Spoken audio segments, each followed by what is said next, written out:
Hi friends, నేను మీ సీతామహాలక్ష్మి. ఈనాటి కథలకి స్వాగతం. ఈరోజు మనం గుండ్రకొమ్ముల అనుమానం, ఎవరు తెలివిమంతులు అనే రెండు చందమామ కథల్ని చెప్పుకుందాం.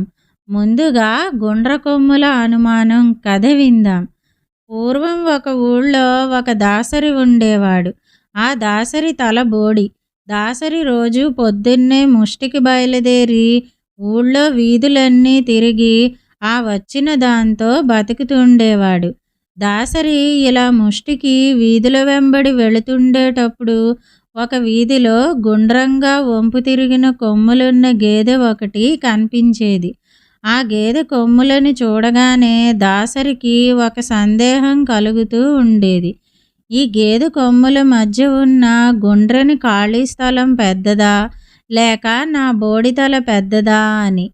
అయినా మళ్ళీ ఏది పెద్దదైతే నాకేంలే అని తనకు తాను సమాధానం చెప్పుకుని మరో వీధికి వెళ్ళిపోయేవాడు. కానీ ఆ వీధికి ముష్టికి వెళ్ళగానే దాసరికి ఆ గేదె కనిపించేది. మళ్ళీ దాసరికి అదే సందేహం కలుగుతూ ఉండేది. ఒక రోజున దాసరి అనుకున్నాడు, ఏమిటి నాకీ అనుమానం? ఇదేదో తేల్చుకుంటే గాని బాగుండేటట్లు లేదు.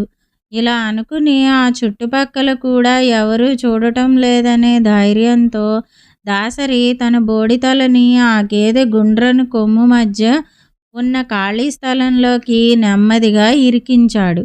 ఇంకేముంది, గేదె కాస్త బెదిరి పరిగెత్తసాగింది.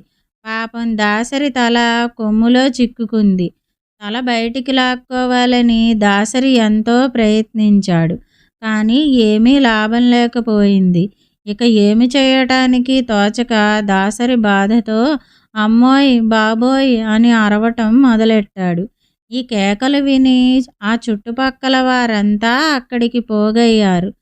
దాసరి అవస్థ చూసేసరికి వాళ్ళకి నవ్వు వచ్చింది, జాలి కలిగింది.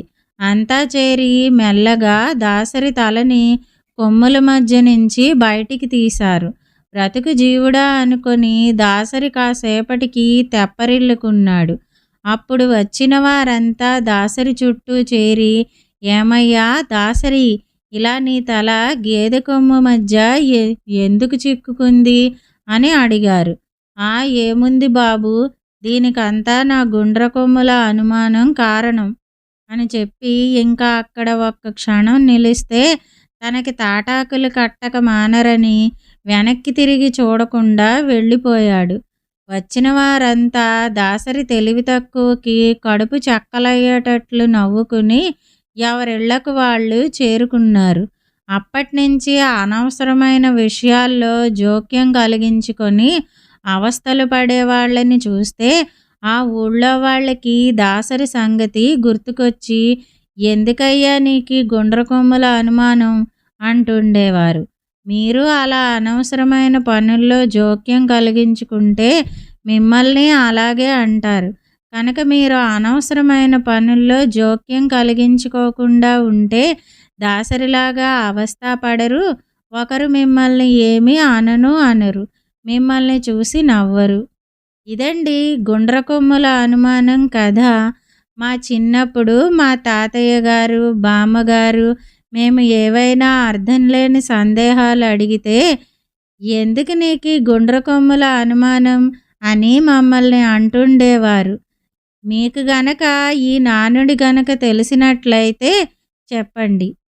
ఇప్పుడు మరో కథని కూడా మనం విందాం. ఎవరు తెలివిమంతులు అనే కథ విందాం. అనగా అనగా ఒక ఊళ్ళో ఒక పిసినిగొట్టు ఉండేవాడు. అతను పిల్లికి కూడా బిచ్చం పెట్టి ఎరగడు. అంచేత అతనంటే ఆ ఊళ్ళో వాళ్ళెవరికీ గిట్టదు. అలాంటి పిసినిగొట్టుకి పక్క ఊళ్ళో ఇంకో పిసినిగొట్టు స్నేహితుడు ఉన్నాడు. అతను ఎలాంటివాడో తెలుసా? ఎంగిలి చేతుల్ని నీళ్లతో కడుక్కుంటే చేతి జిగట వృధా పోతుందని నోటితోనే బాగా చప్పరించి శుభ్రం చేసుకునేవాడు. అతని భార్య కూడా అలాంటి రకం మనిషే. ఒకరోజు పిసినిగొట్టు పిచ్చయ్య తన సొంత పని మీద పక్క ఊరికి పోవాల్సి వచ్చింది. అక్కడ పని పూర్తి అయినాక భోజనానికి ఎక్కడికి వెళ్ళడమా అని ఆలోచించాడు. పూటకోళ్ళ ఇంటికి వెళితే డబ్బు దండగా అవుతుందని సరాసరి తన పిసినిగొట్టు స్నేహితుడింటికి వెళ్ళాడు. పిచ్చయ్యను చూడగానే స్నేహితుడి గుండె బితుక్కుమన్నది. కాస్త ధైర్యం తెచ్చుకుని, ఏమండి, ఎప్పుడొచ్చారు, ఏమిటి విశేషాలు అని పలకరించాడు. మరేం విశేషాలు లేవు, నిన్ను చూడాలని బుద్ధి పుట్టింది, వచ్చాను అన్నాడు పిసినిగొట్టు పిచ్చయ్య. ఇక లాభం లేదనుకుని వచ్చిన పీడ పొయ్యేట్లు లేదని, మంచిదేలేండి, భోజనం వేళ అయింది, దొడ్లోకెళ్ళి స్నానం చేసి రండి అని అన్నాడు పిసినిగొట్టు స్నేహితుడు. సరేనని పిచ్చయ్య స్నానం కోసం దొడ్లోకెళ్ళాడు. ఒక పూట అన్నం ఎలా పెట్టడమా అని స్నేహితుడు ఆలోచనలో పడ్డాడు. అతని భార్య కూడా అతనితో పాటు ఆలోచనలో పడి, ఏమండోయ్, నాకొక ఆలోచన తోస్తోంది, అలా చేశామంటే ఆ పిచ్చయ్య చెప్పకుండా వెళ్ళిపోతాడు. నేను వంటగదిలోకి వెళ్ళి కూర్చుంటాను. మీరు ఒక తాటిపట్ట తీసుకొచ్చి నన్ను కొట్టినట్టుగా పట్టను నేలకేసి కొట్టండి. నేను కుయ్యో మొర్రో అని శోకాలు పెడతాను. వాడు మన వ్యవహారం చూసి ఇంటిదారి పడతాడు అని చెప్పింది. భర్త సంతోషంతో, భలే చక్కటి ఉపాయం చెప్పావు, లేకుంటే వచ్చేపోయే పుల్లయ్యలకంతా వండి పెట్టడానికి ఇదేం సత్రం గిత్రం అనుకున్నాడా ఏమిటి అని గొణిగాడు. ఆ తర్వాత అనుకున్న ప్రకారం ఇద్దరూ నడవదలుచుకున్నారు. ఈ సంగతంతా దొడ్లో స్నానం చేస్తున్న పిచ్చయ్య విన్నాడు. ఓరి దద్దమ్మలు, నేను మాత్రం మీకన్నా తక్కువ తిన్నాను గనకనా మిమ్మల్ని వదిలిపెట్టడానికి ఈరోజు ఎలాగైనా సరే మీ ఇంట్లో ఒక్క పూటన్నా అన్నం తినకుండా వెళ్ళను. దీంట్లో నా సామర్థ్యమో మీ సామర్థ్యమో బయటపడాలి అని అనుకుని స్నానం ముగిసిన తర్వాత నేరుగా ఇంట్లోకి వెళ్ళి భోజనం కోసం కూర్చున్నాడు. పిసినిగొట్టు పిచ్చయ్య ఇంట్లోకి రావడమే తడవుగా వంట ఇంట్లో ఉన్న స్నేహితుడు తాటిపట్ట నేలకేసి టపీ టపీమని కొడుతూ, ఎప్పటికైనా నా మాట వింటావా చెప్పు, నా స్నేహితుడికి అన్నం వడ్డించమంటే కాదంటావా? చెప్పు, లేకపోతే నీ ప్రాణం తీస్తాను చూడు అని అరుస్తూ భార్యని కొట్టినట్టు పెద్ద రభస చేశాడు.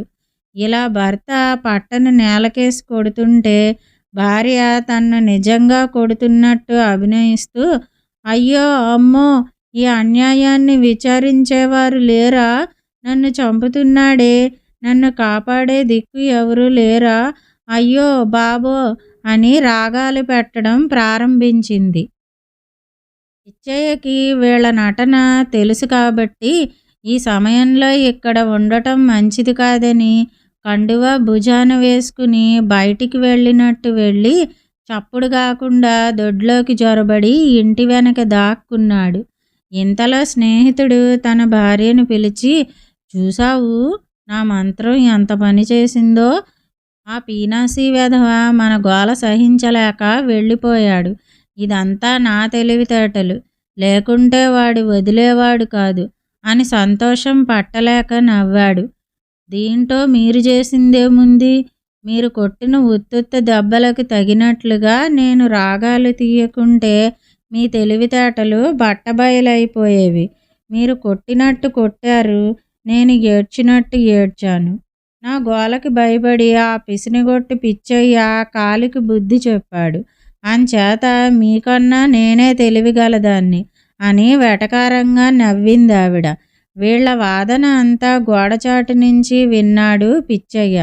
చల్లగా ఇంట్లోకి వచ్చి, మీలో మీరే తెలివిగలవాళ్ళమనుకుంటే ఎలా, నువ్వు నీ భార్యను కొట్టినట్టు కొట్టావు, ఆవిడ ఏడ్చినట్టు ఏడ్చింది, నేను వెళ్ళినట్టు వెళ్ళి మళ్ళీ వచ్చేశాను, కాబట్టి ఇప్పుడు మీకంటే నేనే తెలివిగలవాణ్ణి అంటూ చరచరా వంటగదిలోకి వెళ్ళి ఆ కుండలోని అన్నం, చట్టిలోని కూర తన ఇష్టం వచ్చినంత వడ్డించుకు తిని వాళ్ళకేమీ చెప్పకుండానే బ్రేవమని తేంచుకుంటూ వెళ్ళిపోయాడు.